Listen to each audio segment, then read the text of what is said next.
Съвсем наскоро, докато бях в съда, срещнах двама познати, които имаха дружество с още един трети човек. Дружество, което се занимаваше с фитнес добавки, имаха магазини и така нататък.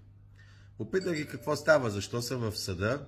Те ми казаха: абе, нали знаеш, един македонец четник, двама македонци войвода и четник, трима македонци войвода, четник и предател.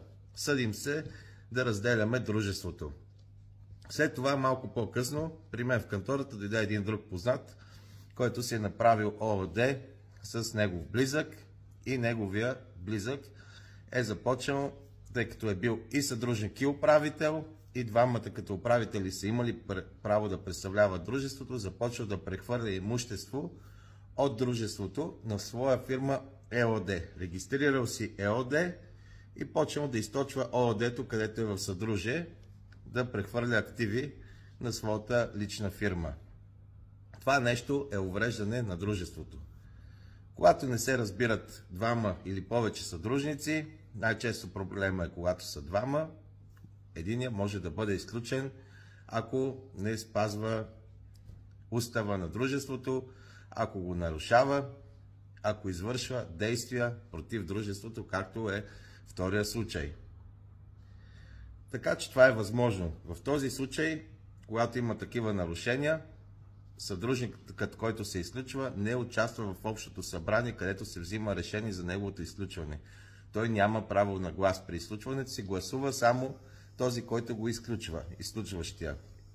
Съответно, такова решение подлежи на обжалване по член 74 от Търговския закон. Но, за да бъде всичко както трябва, за да не е неуспешно обжалването на изключвания съдружник, разбира се, ви трябва добър адвокат, който правилно да изготви всичко, да опише всичко, да го покани, да организира общото събрание и така нататък. Трябва да знаете нещо важно, че изключването на съдружник не го изключва автоматично като управител на дружеството. Това е отделна процедура. Така че трябва да може и двете неща да направите. Една процедура за изключването на съдружник и друга след това за смяната на управителя на дружеството, или ако сте двама управители, както във втория случай с моят познат, за изключване като управител, отписване като управител на този съдружник. Защото той, както разбрахме, се е разпореждал с имуществото и вреди на дружеството.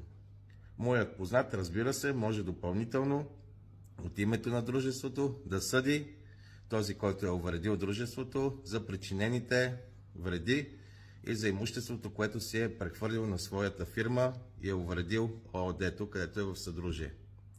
Ако имате въпроси по търговско право, винаги може да се обърнете. Благодаря.